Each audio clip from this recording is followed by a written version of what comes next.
Para muitas pessoas, mudar de vida e dar uma outra direção à sua existência pode ser uma tarefa bem difícil.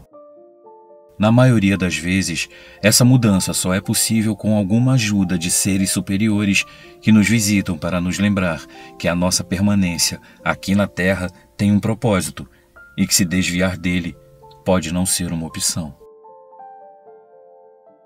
Seja muito bem-vindo! Eu sou Luciano S. e esse é o canal Casos Sobrenaturais Reais. Se você gosta de relatos, casos sobrenaturais e fenômenos sem explicação, faça agora mesmo a sua inscrição para não perder os próximos vídeos.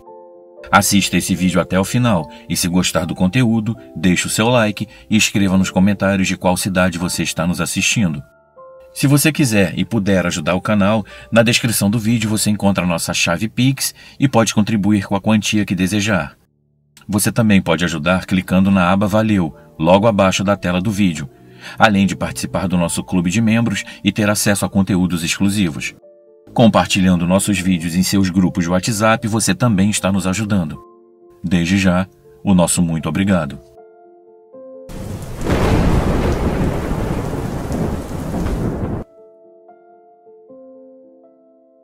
Olá, meu nome é Nádia, e desde antes de eu nascer, meu pai já era um alcoólatra. Eu cresci vendo essa condição, mas aos 15 anos tudo explodiu. De repente, aquilo tudo se tornou insuportável. Minha revolta crescia a cada bebedeira dele. Junto a isso, eu desenvolvi uma espécie de paralisia do sono, onde muitas vezes, quando eu ia dormir, eu era tomada por um torpor, uma espécie de congelamento que me dominava e me apavorava muito. Durante essas crises, eu não dominava o meu corpo, apenas meus pensamentos. Eu tentava mover meus músculos e abrir meus olhos e eu não conseguia. Às vezes, eu sentia que meu quarto estava cheio de pessoas me olhando. Cheguei até a ouvir um nome de homem que eu nunca conheci, mas que até hoje eu me lembro perfeitamente. As brigas com meu pai se tornaram constantes. Ele bebia, eu esperava a bebedeira dele passar e aí eu bebia também. Eu queria que ele sentisse o que ele estava fazendo com a gente. Quando eu estava bêbada, eu fazia de tudo para que ele sentisse a mesma coisa que eu sentia. Ele, porém, aguentava tudo calado, nunca abriu a boca para reclamar. Até que minha mãe me chamou em um canto e me disse que desse jeito eu acabaria matando a ela. Então, imediatamente eu parei. Amigos, eu fui tomada por uma tristeza imensa. Eu dormia pouco, detestava minha vida e cheguei à conclusão de que eu queria morrer. Juntamente com essas condições, eu era uma moça muito nova e tinha um ciclo menstrual absurdo, com dores alucinantes, períodos longos e irregulares, um verdadeiro inferno. Eu comecei a chamar pela morte. Dia e noite, eu pedia e repetia: eu quero morrer. E foi assim que, dentro de mais ou menos 4 meses, eu tive alguns episódios que me colocaram de frente com um anjo da morte. Um dia, eu descia uma rua bastante íngreme quando um carro que estava atrás de mim sem motorista perdeu o freio e me atropelou. Eu tive sorte de sofrer apenas uns arranhões e esse foi o primeiro aviso que eu recebi. Dias depois eu fui nadar em um rio com uma turma de amigos. Pagamos um motorista para nos levar. Todos beberam muita cerveja, mas eu estava apenas tomando água mineral. Já no início da tarde, eu tomei a última garrafinha de água. A tarde avançou, eu estava com muita sede, então me ofereceram uma cerveja e eu aceitei. Como eu estava sem beber há muito tempo, aquela bebida subiu imediatamente e em poucos minutos eu estava muito tonta. Ao invés de deitar e esperar passar, eu entrei na água. Eu então mergulhei e fui nadando até a cachoeira. A água que descia era muito forte e eu acabei ficando presa com a cara grudada no fundo do rio e a água toda me empurrando para baixo. Eu teria morrido ali se não fosse socorrida. De repente, eu senti uma mão me procurando. Eu estava muito calma, lembro de apenas ter pensado: parece que alguém me achou. Eu fui agarrada por um braço e retirada dali. Foi o motorista da Kombi que nos trouxe, que, muito irritado, entrou na água, de roupa e tudo, para me socorrer, pois meus amigos estavam tão alcoolizados que não conseguiam sequer entender quando ele gritou avisando que eu estava me afogando. Dias depois, eu passava em frente à casa de uma vizinha quando ela me chamou. Ela estava muito brava, com os olhos vermelhos de chorar e o rosto enfurecido. Nós tínhamos a mesma idade, mas não éramos amigas, apenas conhecidas. Ela começou a me dizer coisas horríveis, me xingou de alguns palavrões que eu nem sabia que existiam. Eu, que nunca levei desaforo para casa, enchi o pulmão de ar e estava prestes a pular no pescoço dela quando eu ouvi pela primeira vez a voz que me acompanha até hoje. E essa voz me disse: não faça nada, peça desculpas e tente acalmá-la. Sem saber nem o porquê, eu comecei a dizer a ela que alguém deveria ter feito fofoca e que eu não havia falado nada, o que de fato era verdade. Eu disse ainda que não sabia o que estava acontecendo e que eu não tinha culpa de nada, e ela foi se acalmando. O tempo todo ela estava com uma das mãos dentro do bolso do casaco. Aquilo me chamou a atenção. Dias depois, essa mesma moça atacou outra menina. Foi horrível, ela a esfaqueou em vários lugares. Tiveram que costurar os intestinos e o estômago da menina. Quando eu soube, compreendi que o tempo todo ela estava com a faca no bolso e o que aconteceu com aquela menina poderia ter acontecido comigo. Então, depois de mais uma bebedeira do meu pai, de sentir mais vergonha, mais raiva e depois de mais alguns episódios de paralisia do sono, eu finalmente sucumbi. Eu tive uma crise de choro e pedi ajuda a Deus pela primeira vez. Nessa noite, eu dormi chorando e no meio da noite eu senti outra crise se instalando. Era como se eu começasse a congelar pelos pés e aquilo fosse subindo e me paralisando lentamente e congelando meu corpo inteiro. Sem conseguir me mover e respirando com extrema dificuldade, eu olhei e vi 2 monges Hare Krishnas perto dos meus pés. Eu não senti medo. Pelo contrário, era absolutamente agradável a presença deles ali.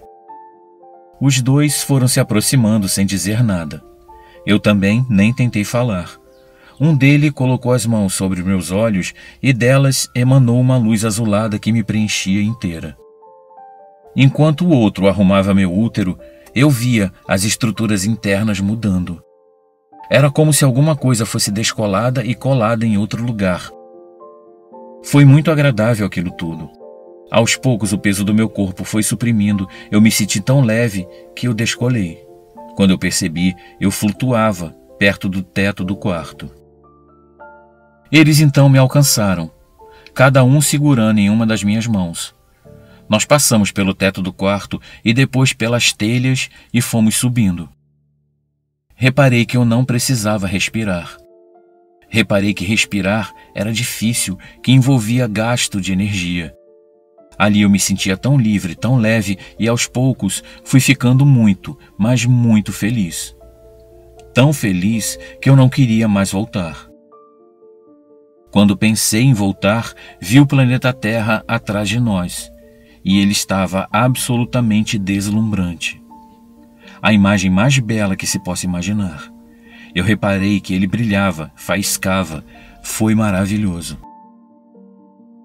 Nesse momento então eu pensei, estou morrendo. E fiquei tão feliz que tive vontade de chorar. Foi quando eles falaram comigo pela primeira vez. Não, você não vai morrer agora. Você tem que voltar e ajudar muita gente.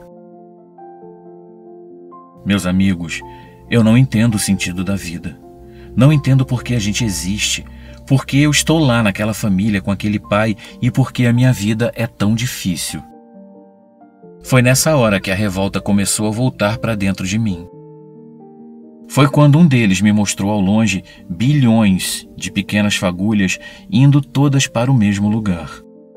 Era lindo. Elas eram como pequenas faíscas de fogo se juntando em um sol de amor e paz que eu pude sentir quando olhei para lá. O que é aquilo? Eu perguntei maravilhada.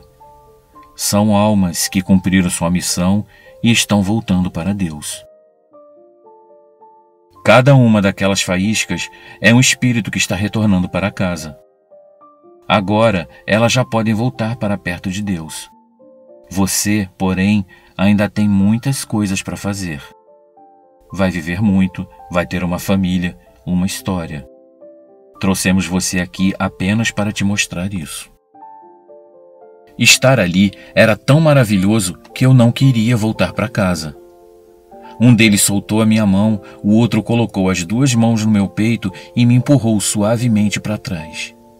Imediatamente eu abri meus olhos e vi que estava de volta ao meu quarto. Eu não consegui mais dormir. A felicidade que me envolvia era tanta que não tinha mais como eu adormecer.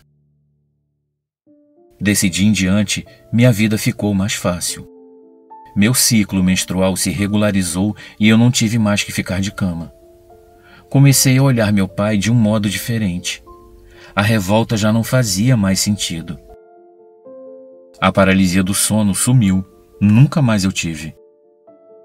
Mas o que mais me chamou a atenção é que minha intuição ficou absurdamente forte. Até hoje, já tenho 50 anos e ainda sou absolutamente intuitiva. Essa experiência fez toda a diferença em minha vida.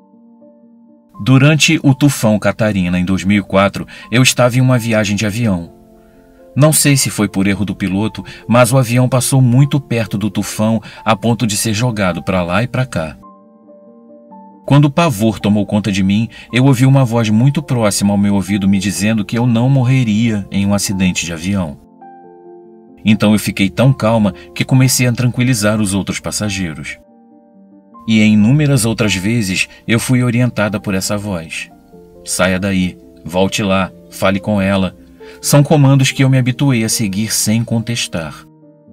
Eu consegui salvar meu filho pequeno de cair da janela do 3º andar porque eu vi a palavra janela escrita no ar. Meu último ato nesse sentido foi com relação ao meu pai. Ele saiu de casa e arrumou outra família. Viveu com eles por 24 anos. Um dia eu recebi uma ligação de uma das filhas dele. A ligação caiu logo após ela dizer alô. Eu peguei meu celular para ligar para ela de volta quando eu senti no meu coração que não deveria ligar. Então eu não liguei. Alguns minutos depois, ela me ligou de um telefone emprestado. Ela queria algum dinheiro para colocar crédito no celular dela. Eu perguntei pelo meu pai e ela me respondeu apenas que ele estava bem. Luciano, naquela noite, porém, eu recebi uma ligação anônima. A pessoa me perguntou se eu era filha do Cândido. Eu respondi que sim e a pessoa prosseguiu. Elas estão matando ele. Fazia muito tempo que eu queria falar com você, mas eu não tinha o seu número. Só hoje, quando a minha esposa emprestou o celular para que a filha dele ligasse para a senhora, foi que eu consegui o número e eu pude ligar. Eu compreendi na hora aquele sentimento me dizendo para não ligar de volta. E então eu soube que era um caso bastante sério. Isso aconteceu numa quarta-feira. Na sexta-feira seguinte, estávamos todos na casa do meu pai no interior do Paraná, eu, meu marido e meus filhos.